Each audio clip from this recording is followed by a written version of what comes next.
Programang ito ay rated SPG, striktong patnubay at gabay ng magulang ang kailangan. Labis-labis ang pagsisisi ni Bubbles dahil hindi niya sinunod ang payo ni Tanggol.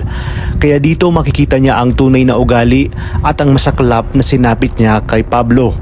Pumayag kasi si Bubbles na sumama kay Pablo dahil naramdaman niya sa una na mabait naman daw pala si Pablo. Kaya naman isinama siya ni Pablo sa kanilang mansyon upang ipakilala sa kanyang pamilya. Sa kanyang pagdating ay agad itong sinalubong ni Senyora Bettina. Ipinakilala siya ni Pablo bilang kanyang nobya. Ngunit agad namang napuna ni Senyora na maganda umano ang nobya ni Pablo.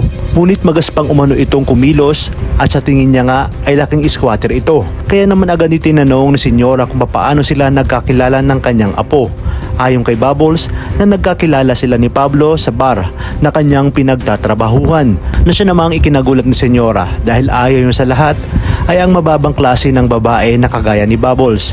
Maging si Pablo ay napahiya sa mga sinabi ni Bubbles dahil wala ngang preno ang bibig nito. Inalok naman ito ni Pablo na mag-swimming at sinabi niya sa kanyang sarili na sigurado siyang makukuha niya na si Bubbles.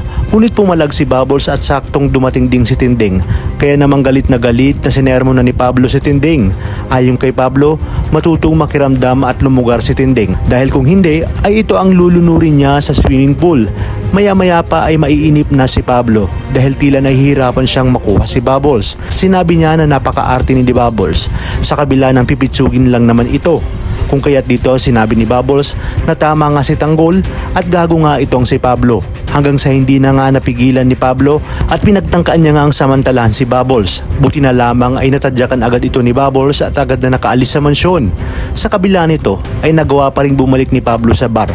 Kaya naman isang malakas na sampal ang sumalubong sa kanya mula kay Bubbles. At dito na nga nagduelo sina Tanggol at Pablo dahil napag-alaman ni Tanggol ang pagtatangka ni Pablo kay Bubbles. Kaya naman dito uuwi si Pablo na parang lantang gulay. Sinabi ni Pablo na babalikan niya sina Tanggol at Bubbles at hindi siya papayag na hindi makapaghiganti.